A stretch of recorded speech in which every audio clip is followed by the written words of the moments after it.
Hey, and welcome back to NBA Got Game TV. Thanks for tuning in, guys. Back in the days when there was no internet, it was almost impossible to hear stories about your favorite players.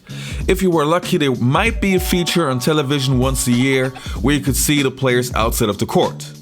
This is why we love to listen to guys like Charles Barkley, Kenny Smith, Reggie Miller, and their memories from back in the days. So in this video, we will feature some of their funniest stories from the golden age of NBA basketball, which I'm sure you NBA old school fans will really enjoy. This is a two-part video, and I can already say the last story of Charles Barkley in the second video is my favorite.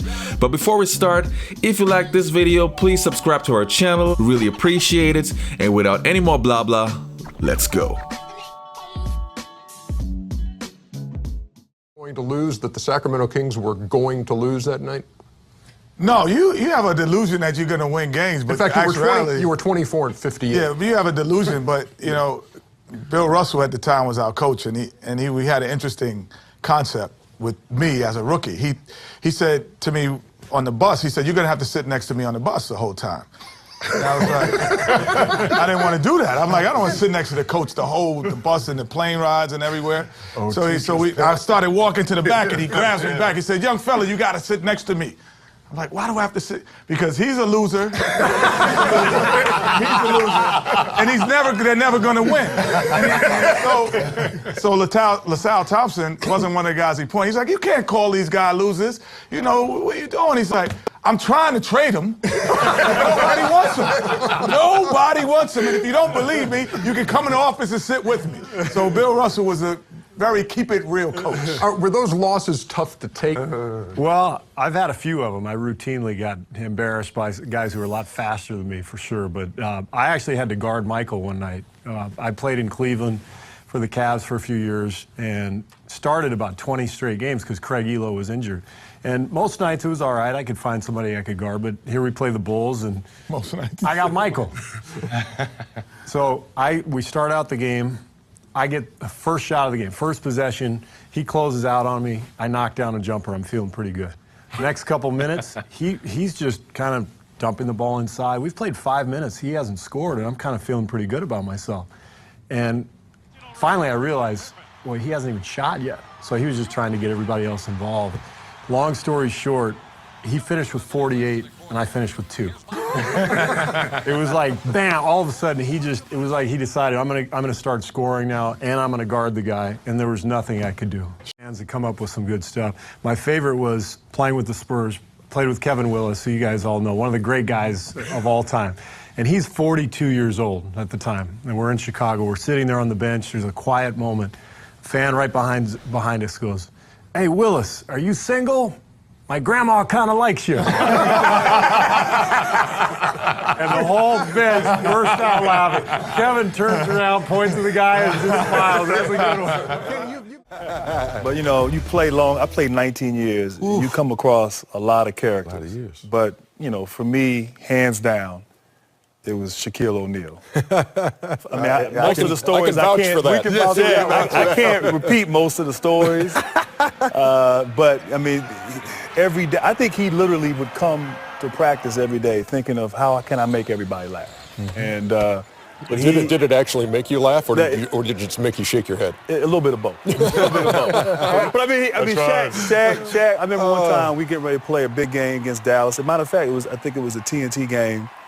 We're fighting for playoff position, and after the pregame meeting, you know, I go in the bathroom, I come out, and Gordon Girachek is laid out on the floor. And like the trainers are like trying to wake him up, you know. Shaq choked him out. Like 18 minutes on the clock, we're getting ready to go out to play, and Shaq like put him in the sleeper hold because he was talking too much. He was talking trash to Shaq. So Shaq, that's one funny. He's not here to defend himself, Shaq. But I mean, it was like, bully. G-Hill, I told him don't mess with me, G-Hill. I told him. This is post Michael Jordan retirement the first time, and we're playing Chicago Bulls, and we have a pretty good team. They have a decent team, but they're not the Chicago Bulls of old with Michael Jordan. Game is coming down on the wire. Steve is in the game. He's guarding me. I come off a screen.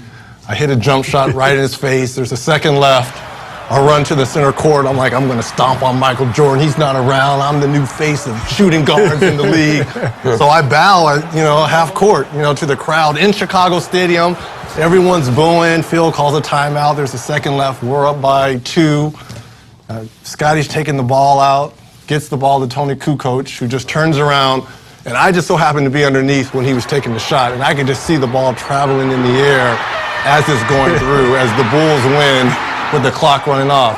And who's the first person to run up to me and bow right at me is little Steve Kerr. Right up to me bowing. You talk about wanting to strangle someone. You and Michael. It was Steve Kerr running up to me So bowing. what would you hear from Michael? Everything. I mean, from Michael, one time I know he started counting backwards. He said something like 38, and I didn't get it, Reggie. You know what I mean? And he started saying 36. I said, wait a minute. So he going backwards, and now if he get to 0, he got 40. But it was me and Michael had a lot of talks. So.